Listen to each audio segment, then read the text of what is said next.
Assalamualaikum warahmatullahi wabarakatuh. Bertemu kembali dalam video materi yang kedua, yaitu tentang analisis kebutuhan serta pengadaan sarana prasarana kantor untuk kelas 12 OTKP, otomatisasi tata kelola perkantoran. Ketemu kembali dengan saya, Bapak Soleh Wahyu DSE. Materi kedua ini merupakan kelanjutan dari materi pertama,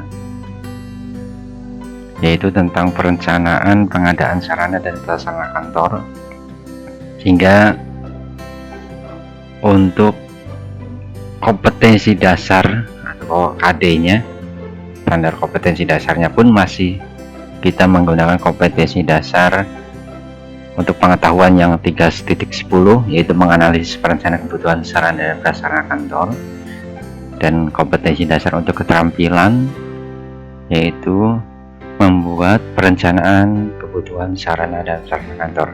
Jadi kompetensi dasarnya masih sama, cuman muatan materinya kelanjutan dari materi yang pertama. Oke, untuk materi kedua ini akan kita ulas dan kita bahas secara lebih lanjut.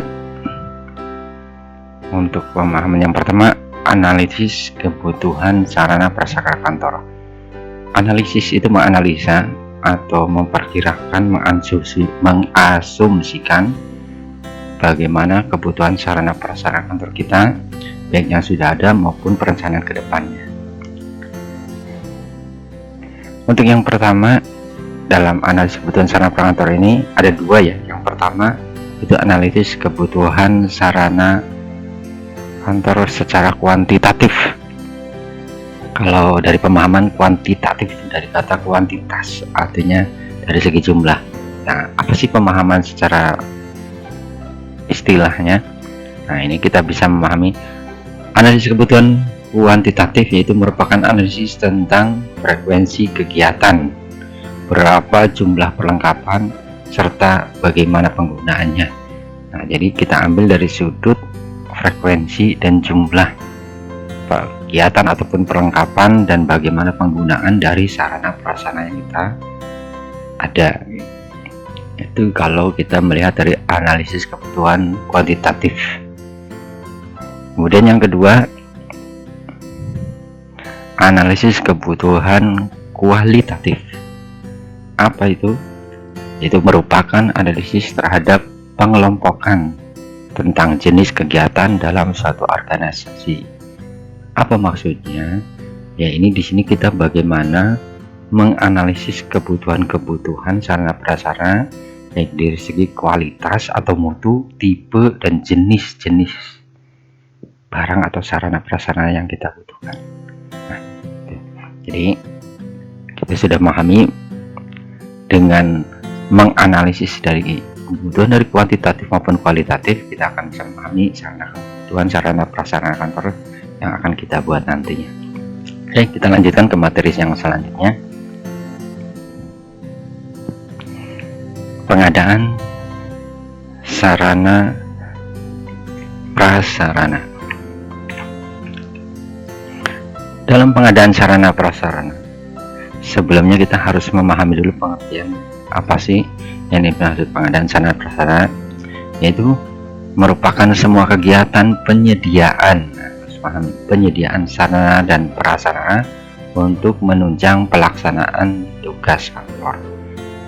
Ini yang dimaksud dengan pengadaan sarana prasarana. Apa saja kegiatan yang kita lakukan dalam proses pengadaan sarana prasarana kantor itu? Ini dibagi dalam dua poin. Yang pertama adalah pengadaan sarana prasarana barang bergerak. Apa sih pelaksana barang bergerak itu? Sarpras barang bergerak itu yaitu barang yang mudah dalam mobilisasinya. Bukan hanya barang itu bisa bergerak, tapi mobilisasi dalam penggunaan sarana prasarana tersebut mudah. Itu disebut dengan pengadaan sarana prasarana barang bergerak. Yang selanjutnya, poin selanjutnya adalah pengadaan sarana prasarana barang tidak bergerak. Balikannya dari pengertian tadi, barang tidak bergerak artinya barang yang tidak atau tidak mudah atau tidak bisa dalam mobilisasinya, artinya tetap barang itu. Nah, ya, kalau diberikan pemahaman contohnya untuk pengadaan sarana prasarana barang bergerak itu ya mesin-mesin kantor yang mudah mobilisasinya seperti komputer atau kita ngambil ke dalam peralatan kantor. Nah, sedangkan sarana prasarana barang tidak bergerak ini seperti bangunan, ruangan. Nah, ini masuk ke dalam pengadaan sarana prasarana barang tidak bergerak. Nah, adapun untuk pengadaan sarana prasarana barang bergerak itu sendiri itu dibagi menjadi dua juga. Yang pertama adalah barang habis pakai. Apa yang disebut barang habis pakai? Yaitu barang yang penggunaannya atau sarana prasarana yang penggunaannya itu ada kurun waktu tertentu atau 1 tahun buku, itu disebut habis pakai. Ya, masa penggunaannya itu cuman relatif singkat. Yang kedua yaitu barang tidak habis pakai, yaitu barang yang masa penggunaannya lebih dari 1 tahun buku, lebih lama. Cuman ya tetap namanya barang itu ada masa habisnya atau masa rusaknya. Ya, itu kegiatan pengadaan sarana prasarana kantor. Bagaimana proses prosedurnya yang lebih detailnya, silahkan kalian nanti searching sendiri, baca dari buku boleh atau cari dari web supaya kalian lebih memahami lebih lanjut. Bapak hanya menyampaikan poin-poin yang pentingnya saja. Oke, kita lanjutkan ke materi selanjutnya. Asas pengadaan sarana prasarana. Jadi asas ini yang menjadi dasar, menjadi fondasi kita dalam pengadaan sarana prasarana kantor. Ini ada beberapa poin, ada 6 poin. Ada 7 poin. Yang pertama, asas yang pertama adalah asas standarisasi. Apa itu asas standarisasi? Asas standarisasi adalah sebagai dasar atau berfungsi sebagai petunjuk dan sebagai acuan atau aturan dalam pengadaan sarana prasarana kantor.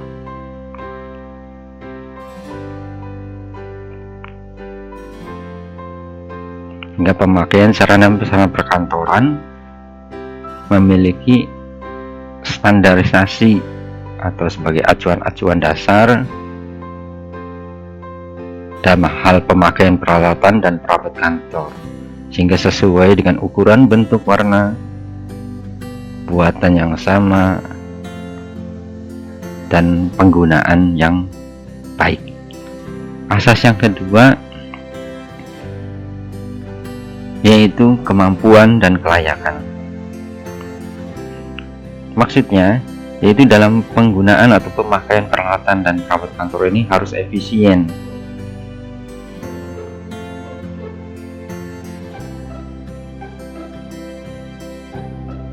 baik dari penggunaan ATK, alat tulis kantor, mesin kantor, serta perabot kantor harus menjadi pertimbangan dalam pembelian barang-barang tersebut. Nah, ini harus melihatnya dari kemampuan dan kelayakan. Asas yang ketiga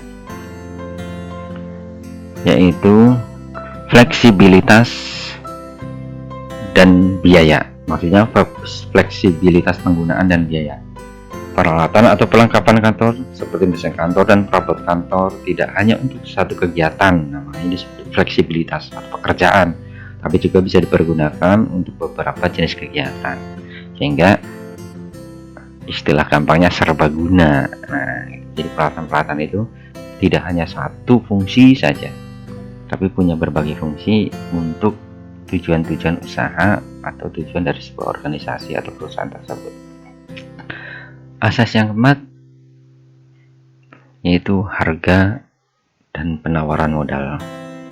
Masalah harga atau nilai peralatan serta perabotan harus dipertimbangkan dan dibandingkan dengan keuntungan yang diperoleh dari pelayanan yang diberikan oleh pekerjaan kantor kepada para pelanggan.